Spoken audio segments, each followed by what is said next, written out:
Tarofa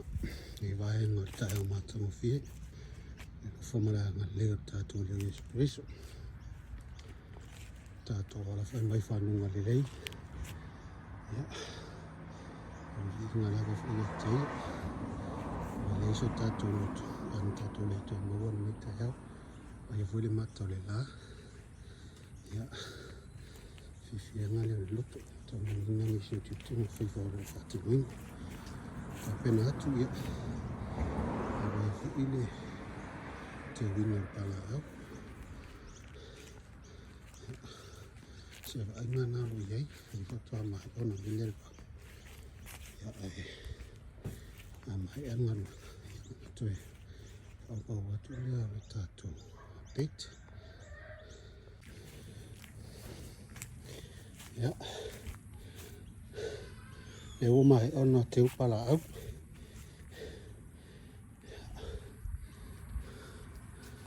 le mango e sina toma lai titi ia ona ta pena lole la pisi tau sisile mai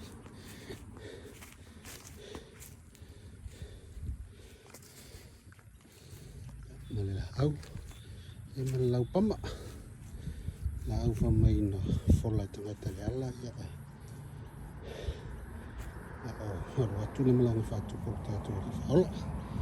ia toi update aku stai mi munuri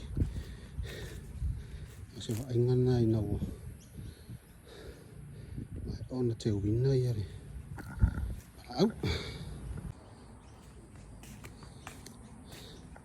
ia tua leo le whali ia o mai umalawa ona te ula au ia o le apu la au lea o le mango la au lea au le ale i fua mai le i le loa i poa inga ia leo tuto wa ai mai whatu a tau sisila mai ia leo a mata na whaktu mai fu se la popo ia ona i loa la ia pole ale la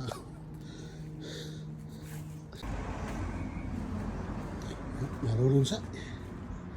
ia o se wa inga le na ua umana te upala matang fie ina le na ina mai am teu more va